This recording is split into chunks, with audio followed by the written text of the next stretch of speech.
So today will be our review session for your periodical exam. Supposedly tomorrow, pero na-reschedule ata siya by Friday. So review. Yan.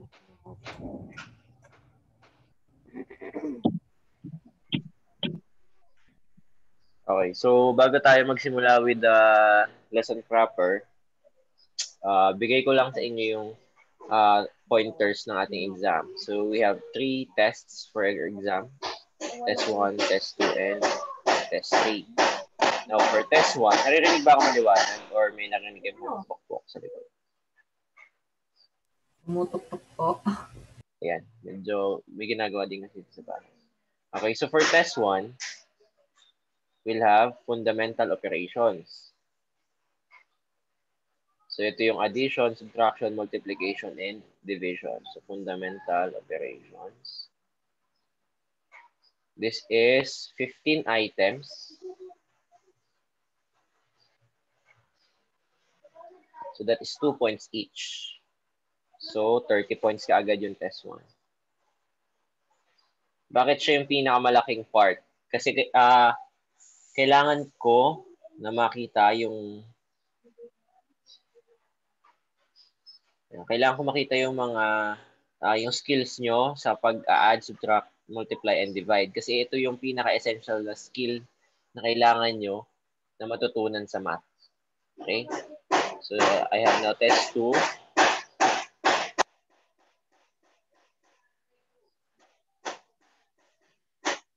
Okay, so test 2 is yung rational. So, rational versus irrational.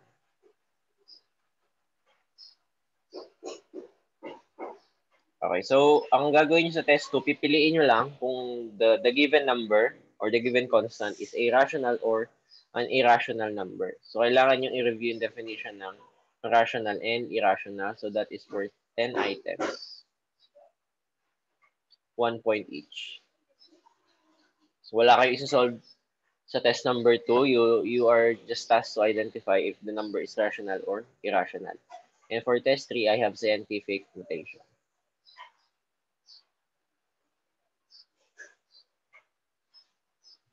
So for scientific notation, ang gagawin nyo lang dito is convert from decimal to scientific and from scientific to decimal. So this is 5 items, 2 points each. Okay, so dito sa atin, wala tayong points for effort ha. So pag mali kayo, 0 or 2 lang ang makukuha ninyo. Okay, maliwanag tayo doon. Thumbs up kung naintindihan yon.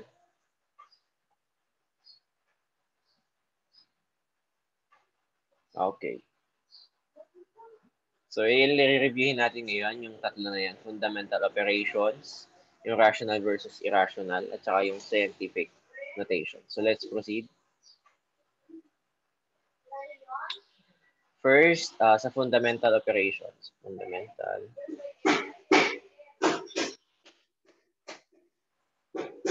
Sorry kung pangit yung sulat ha. Hindi ko kasi nakakalibrate pa yung tablet operation. Okay, so we have how many fundamental operations? We have 4. We have addition. This is add. Then we have subtraction, which is subtract. Ang tawag sa result ng addition is sum. Sabihin lang natin. Subtraction, ang tawag is difference. Sa multiplication,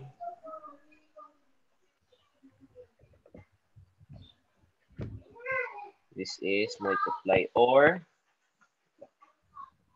yung dot or yung parenthesis. Okay? So, ang tawag sa resulta niyan is product. And last, we have division. Divide, yung obolus, or yung ito, or fraction. Okay? Ang tawag sa result niyan is quotient.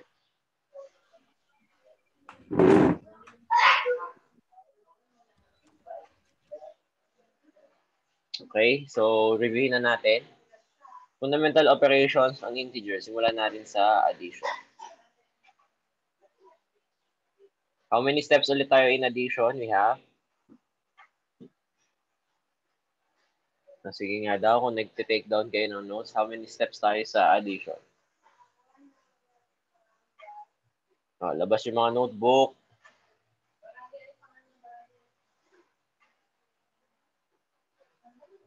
How many steps?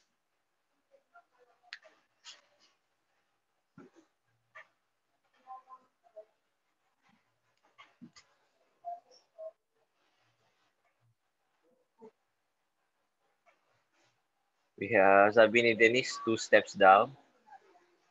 Bakit hindi kayo sure? May question mark. Sabi ni Kisha, 2 din. Sige, pakinggan natin. Si Denise. Ano yung dalawang steps? Na may question mark pa yung 2 mo. Yan. Ano yung dalawang steps na yon? We have the first one. Unmute. Mag-unmute kayo.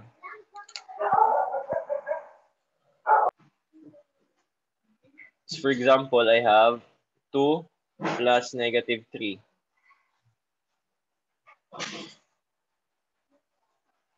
Ang lalabas na result dito. Ang gagawin natin, we get the sign. Mali na agad. We get the sign of the higher value, which is negative. Okay? Negative yung lalabas. Then, sinabi, pag different signs, we proceed with subtraction. So, ima-minus natin yung mas maliit dun sa mas malaki. So, we will subtract 2 minus 3. So, meron kang lalabas na negative 1. Okay? So, medyo alangan na kaagad, ha? Addition pa lang. Next, I have 1 plus negative 7. Following the steps, I have get the sign of the higher value. So, I have negative. Then, different sila or same? Different, so we proceed with subtraction. So, 7 minus 1, we have 6. Okay? Another example, I have negative 1 plus negative 3. Sabi dito, we get the sign of the higher value. Ano mas mataas? We have negative 3. Then, same sign or different sign? We have same sign. So, we proceed with addition. So, 3 plus 1 is 4. So, ganun lang siya kadali. Last example tayo for addition. For example, I have 7 plus negative 8. What will be the answer?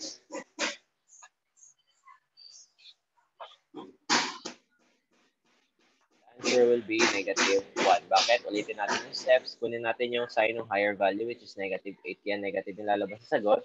Then, different signs sila. So, susubtract natin. So, minus 1. Okay, naintindihan ba yung addition? Thumbs up kung naintindihan yung addition. So far, naintindihan pa? Okay, next we have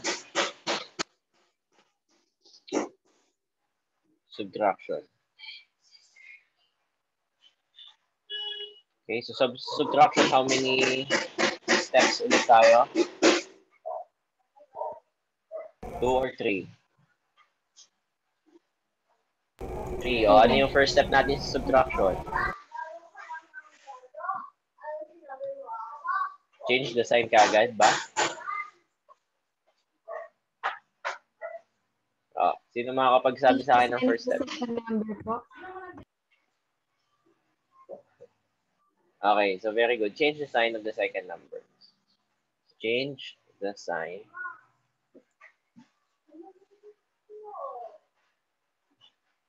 of the second number.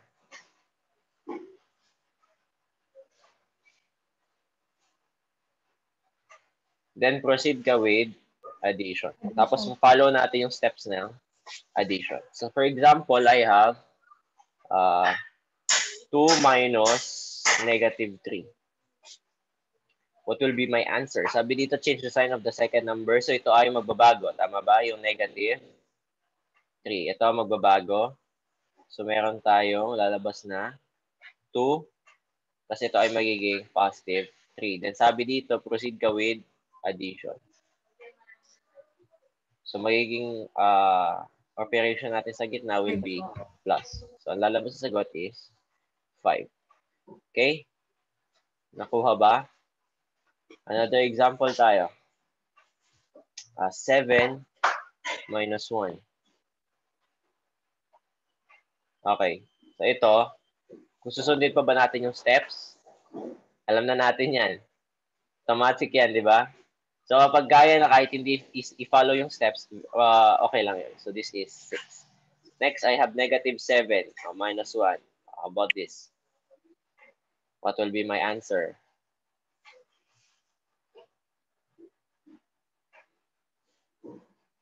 Sabi ni Stephanie, negative 8. Very good, very good. So, change the sign of the second number. So, ito ay magiging negative 1. Tapos, magpa-proceed ka with addition. Tapos, negative 7. Same sign or different sign? Same sign sila. Kaya, ang lalabas sa sagot is negative. Then, we proceed with addition kaya negative 8. So, ang sagot dyan is negative 8. Okay? Thumbs up ko naintindihan na si subtraction. How about the others? Hindi ko nakikita nagta-thumbs up yung iba. Magsasalita kayo, magtatanong kayo kaagad kung hindi nyo naiintindihan para maliwanag natin.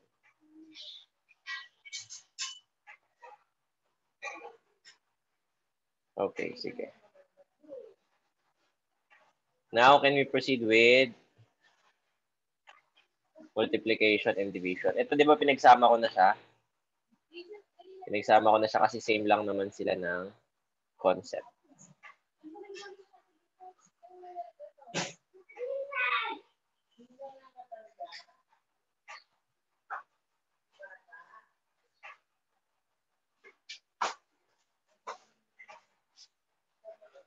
Okay.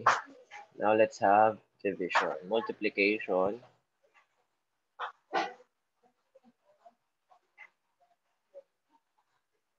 and division. So, pinagsama na natin sila. Bakit? Kasi isa lang naman sila ng step. So, ang step natin dito is kapag same sign, ang lalabas sa ating sagot will be a positive number. Then, multiply ka lang or divide. Kapag different sign, ang lalabas sa ating sagot will be a negative number. Ganun lang siya kadali. Okay, so for example, bigyan muna tayo sa multiplication. So multiplication, I have 4 times negative 7. What will be my answer?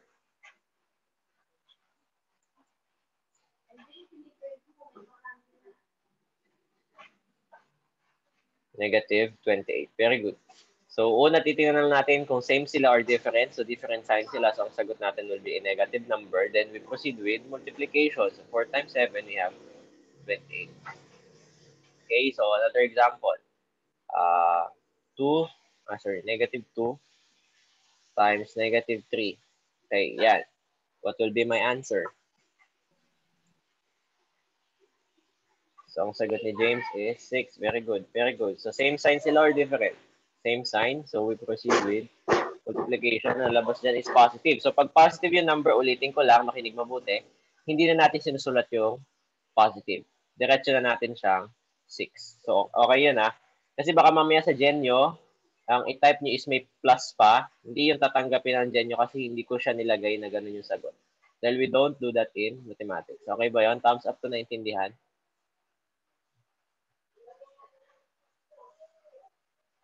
Yan.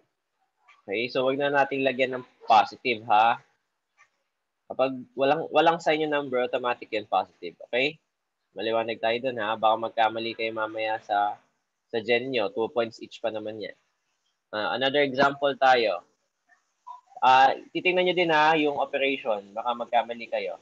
Binigay ko na sa inyo yung mga types ng mga symbols na ginagamit natin for multiplication. Sa multiplication, you have this sign, yung dot, or yung kapag yung parenthesis. Okay? So kapag yan yung mga nakita nyo, multiplication yung ating operation. So kapag division naman, we have the obolus symbol, the slash, or kapag fraction. Okay? So I have, for example, let's try division. So I have 2 divided by -1. Ang lalabas sa sagot, same sign or different sign?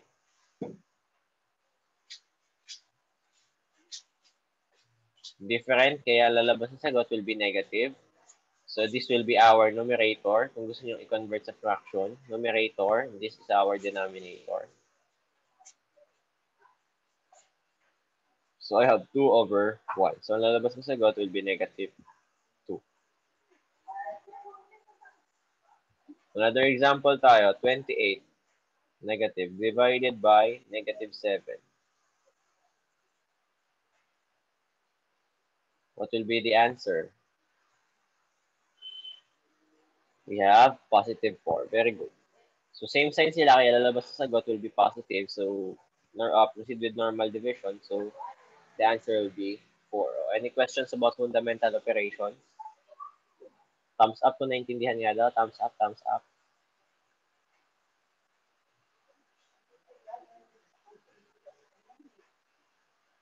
Okay, okay. Okay, so let's proceed with rational or irrational. So kapag naintindihan nyo na yung fundamental operations, automatic meron na kayo kagad 30 points. So diba, isipin nyo, may 30 points na kayo kagad. Pasado na kayo kagad. Pa-perfect nyo lang yung test 1, pasado na kayo kagad sa periodical. Next, we have rational versus irrational.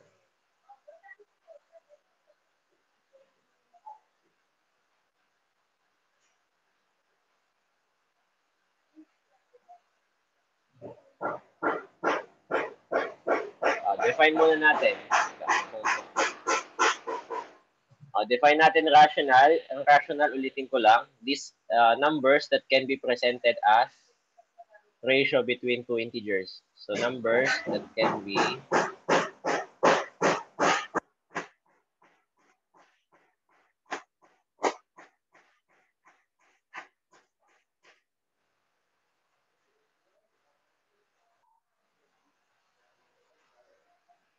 so yan.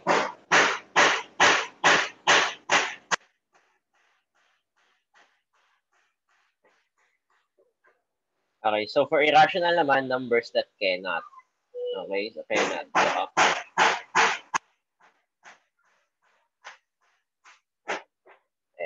So ang keyword natin dito is kapag decimal yung given, so non-terminating and non-repeating. Okay, so for rational, pwede siyang non-repeating pero terminating siya. Terminating. At kapag repeating naman siya, yan, non-terminating. Okay. So ano ba examples nila? So sa rational, sabi dito, a number that can be presented as a ratio of two numbers. Ang mga considered dito will be ang ating mga integers. So yung z natin, z positive tsaka z negative. Integers, positive and negative integers. We have whole numbers. And yung counting numbers natin or yung natural numbers.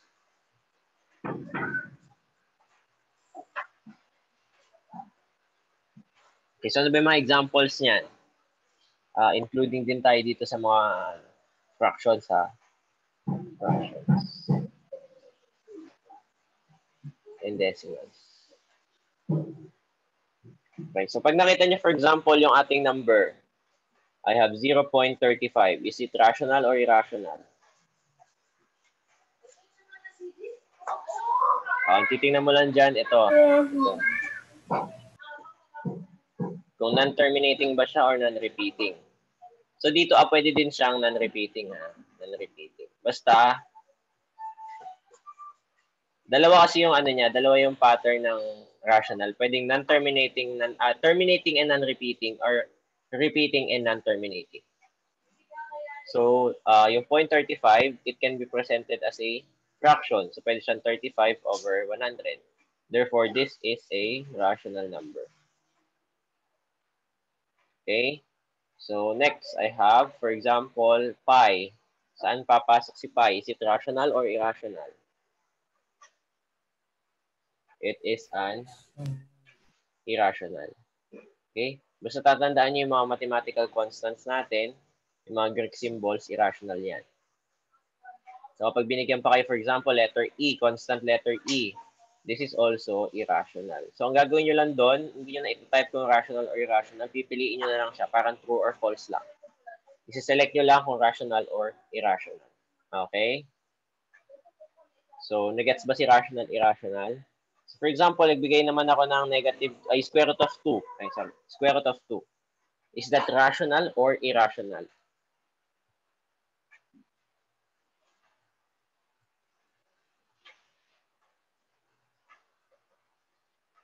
Sige. Irrational. This is also irrational. Hindi siya po pwedeng i-present as a fraction. Irrational yung square root of 2. So, may mga times na yung square root natin is rational. Paano yun? So, I have, for example, square root of 81. Ito, isi-simplify nyo muna. Square root ng 81 is 9. So, 9 is a rational number. Kapag hindi nyo na siya ma-simplify, irrational na yun. Pwede mag-calculate, yes. Hindi, wag na, bawal mag-calculate. Kasi yung test 1 nyo pwedeng i-calculate. Bawal mag-calculate, ha? Bawal mag-calculator. Okay? Hindi naman ako nagbigay ng mga bibigat na numbers. Ganyan lang, mga maliliit lang. Hindi lumabas ng 100. So, for example, I have another number, square root of 36. This is yung result niya is 6. So, ang lalabas na sagot dyan is a rational number. Titignan nyo lang kung masisimplify nyo pa siya. Okay? Thumbs up nga daw kung naintindihan na si rational versus irrational. Sige, thumbs up, thumbs up, thumbs up. Okay, very good. Proceed na tayo with our last. Okay? Yes, basta pag pwede pang ma-simplify. Or, kapag na-simplify mo siya, pero yung simplified form is still irrational. Irrational yung lalabas doon, ha?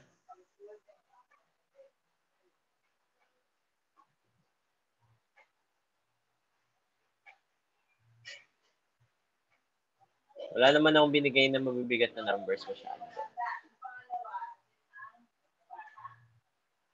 Okay, last natin is scientific notation.